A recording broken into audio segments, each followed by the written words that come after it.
Tip number 1. If you want to edge between them, do not press F. It's not right way.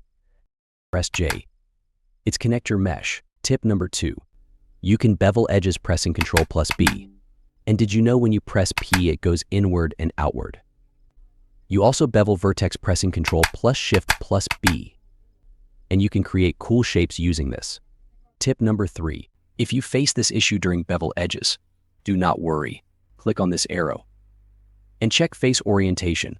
Now, select all faces by pressing A. Then press Shift N. Congratulations. Now your issue is solved. Tip number 4. Do not do it manually. Select all geometry by pressing A.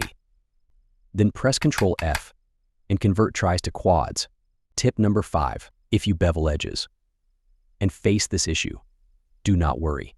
Click on this bevel properties. Then click on this sharp and choose arc option. Congratulations, now your issue is solved. Like this video and subscribe for more amazing tips and tutorials.